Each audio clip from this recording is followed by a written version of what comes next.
That is what a growing number of Republicans are asking of Florida Senator Rick Scott, the chair of the GOP's Senate campaign fundraising arm, despite raising a record $181 million through July. Well, that's great because that's going to really help them. That's going to help them in October when you need the money. That's fantastic. The group reportedly has just $23 million left on hand. That's less than double the amount the Democratic Campaign Committee, which has seen its fundraising increase in the wake of the Supreme Court's decision to overturn Roe v. Wade. Joining us now, the chairman of the Democratic Senatorial Campaign Committee, Senator Gary Peters of Michigan. All right, Senator, listen. You're not going to lose we the know money, you're Rick you? Scott's counterpoint, and I want to ask you tough questions because I want to be. But so many things that Rick Scott has done, they just, I mean, I'm not even talking about, defrauding. What was it, Medicaid? Okay, did he defraud Medicaid? What did he defraud? I forget now.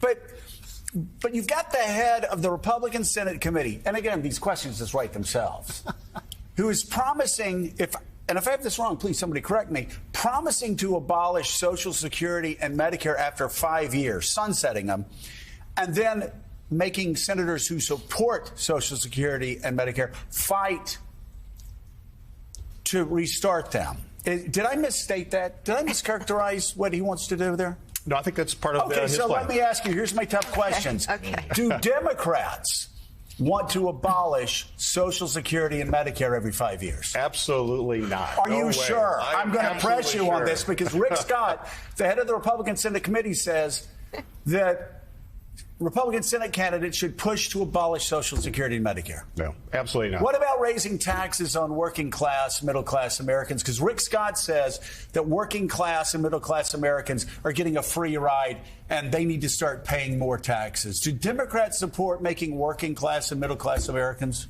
pay more taxes? No, we do not. We do not support that. That's part of the clear contrast, and that's what we're seeing. Okay, but let me ask you another question. Okay. What about 14-year-old girls? You're badgering him. I am badgering him, but this is important. You've got a Republican running for governor in your home state who is saying a 14-year-old girl being raped by her uncle is a perfect example of why she should be forced by the state, compelled to have the rapist baby. Do Democrats support that? No, we do not. Okay, one final question. Is this the most extreme Republican Party you've ever seen in your lifetime? No, there's no question. It is. Again, these questions answer themselves. They do answer themselves. Yes. There's no question, and that's what we're seeing all across the country. So seriously, what's at stake in this election, given the fact you've got the head of the Republican Senate Committee saying he wants to abolish Social Security and Medicare, he wants to raise taxes on working class Americans, and he wants little girls who get raped by members of their family to be forced to have the rapist's baby? Well, that's what's at stake.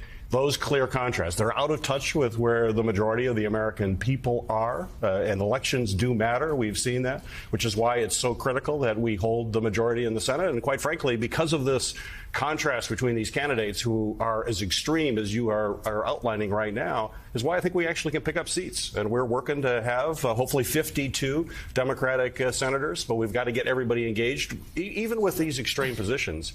A lot of the races that we're running in are in states that are tough. So these are going to be close races. And by the way, they're tough because of inflation. They're tough because of an uneven economy. Extraordinary number of new jobs being created, but it's still tough out there for working class Americans, for middle class Americans, because inflation continues. It doesn't continue to rise, but it's still highest it's been in 40 years. So what's the Democratic answer to that? Well, you look at what we've been doing. Look at our recent Inflation Reduction Act that we passed to bring down the cost of prescription drugs. This is something that we've been fighting for a long time, to allow Medicare to actually negotiate with the big drug companies. How many Republicans voted for that? Zero Republicans. Zero Republicans voted. Zero? Zero. Zero Republicans voted to bring down the price of prescription drugs. Why? Why? Clearly they're more concerned about the pharmaceutical companies than they are with the American. What about insulin? I've got a son that's type 1 diabetic. We have a cap on for seniors, $35 a month. Did any Republicans vote to do that for my son and for other people who aren't on Medicare? No, not one Republican voted to reduce drug costs. And by the way, I'm being serious here. Why the hell would they not do that? I'm asked all the time because people know my son has type 1 diabetes. I literally have people in pretty good neighborhoods coming up to me. I mean, economically, it's middle class, right, slightly upper middle class neighborhoods, right, coming up to me while I'm walking around, you know, or when I'm on the beach with my metal detector trying to get some coins or something, and they will say to me, they'll say, I know your son has type 1 diabetes, and they'll say, do you know how much my son's a type 1 diabetic? I can't afford to pay this. They're literally price gouging us for the same thing that used to cost a fraction. And it's the same. It's the insulin's not gotten better. It's the same thing. Pharmaceutical companies are gouging Americans and American families who have diabetics in there. Why wouldn't every single member of the Senate vote for that? Well, clearly the Republicans who voted no, who don't support it, we're on the side of pharmaceutical companies to continue to have the huge profits that they're getting. And this is what this election's about. Who is on the side of the American people? Who is fighting for folks to lower costs at a time when we're seeing inflation? Who's looking at the long-term structural problems that we're dealing with in the country? How are we going to deal with climate change? How are we going to make sure our supply chains are working? Why we passed the CHIPS Act. We also were able to move forward on gun safety legislation. The Democrats over the last few weeks have moved significant legislation, and for the most part, without Republican help, or in some cases, as you mentioned, with zero Republican support. We have a very clear contrast in the election. Voters are going to go in the fall and know that there is a choice between people who are trying to make the world a better place and to help Americans with the struggles that they have in everyday life, and Republicans who are basically not willing to do that and, as you mentioned, take away fundamental rights from women when it comes to reproductive freedom with incredibly extreme positions that I think will be soundly rejected by the American people. And we're going to see at the polls, we're going to see a surge of voters who understand what's at stake in this election. They're going to turn out. But again, these are going to be tight races. We need people to be engaged over the next 2 months. We need to continue to raise resources. We have our defendthesenate.org that we have out there to make sure that we have the resources to fight against the billionaires and others who are supporting the super PACs that are pouring money against our Democratic candidates right now in these key states. We need a grassroots effort in order to win. And when we get that grassroots effort, we will not only hold the majority, we will expand the majority. I know you're adding $16 million or so to that Defend the Majority Fund now. You mentioned those tight races, even in the states where there are extreme candidates or terrible candidates. If you look at Georgia or Pennsylvania or Ohio or Arizona, those are still very competitive races, most of them within the margin of error, not Arizona yet. So where is your focus as the head of the campaign committee? Are there particular races where you really dialed in? Well, certainly my number one job as the chair of the Democratic Senate Campaign Committee is to bring all of our incumbents back. They remind me of that regularly as well. And when we do that, we will still be at 50. But we can also go on the offense. But the states that are key for us is Georgia, as you mentioned. We have to hold Georgia, Nevada, Arizona, New Hampshire, Colorado we're also watching. But then we can also go on the offense. And I think we've got great opportunities. Pennsylvania is looking very good for us right now. But again, it's about getting out voters and raising the resources that we need. We've got Wisconsin, we've got North Carolina, Ohio, Florida. There are places that we can focus on, and we're feeling good about that. And right now, coming off the summer, in Labor Day, we're in a really good position. But I know we're in a fight, and we're rolling up our sleeves and doing everything we can to turn out people. And as you very well know, midterms tend not to have the same kind of turnout that you have in a presidential year, so that's a challenge.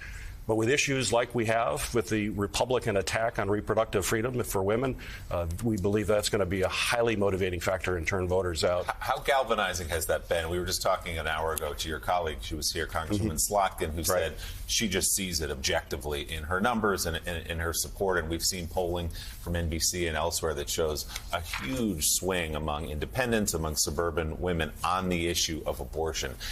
Are your candidates going to push on that through midterm election day? They will, absolutely, and particularly because of the contrast between their positions and the Republicans they're running against, who have taken extreme positions. No exceptions for rape, no exceptions for incest, the health of the mother. That's not where American people are. We're seeing that surge, and even in places recently in Kansas. And Kansas is not perceived as a real pro-choice state. And yet it was clear that voters are very concerned about these fundamental rights that are being taken away from women and from families. This is a family issue. This November's midterms will be the first major election conducted since a number of Republican state legislatures tightened access to the ballot, passed what they called voting reforms under the guise of Donald Trump's big lie and his claims of election fraud. How much of a concern is that for you as you look at the landscape here? We know these races are going to be tight, to making sure people are able to vote and those votes are counted correctly.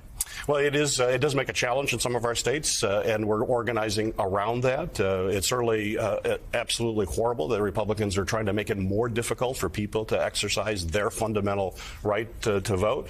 But we're not going to let that get in the way, and I think hopefully that'll motivate voters, too, to get out to vote, to understand that you have a party that is extreme, a party that's trying to undermine our democracy and make it more difficult for people to exercise their fundamental rights, and to do whatever it takes to get to the polls, make sure that their voice is heard loud and clear. And a strong victory in the fall is absolutely critical to send a signal to these extremists that that's not where America is. Democratic Senator Gary Peters of Michigan, thank you for putting up with Joe's badgering. Thank you for coming on this morning. I wanted to badger you some more. You were badgering him. I wanted to ask you about student loan forgiveness, which I don't get if you don't take care of the massive inflation for college costs, which is just outrageous. But we'll talk about that next time. Okay. Because Alex is screaming in my ear. You are getting screamed at. Thank you for coming on. Still ahead.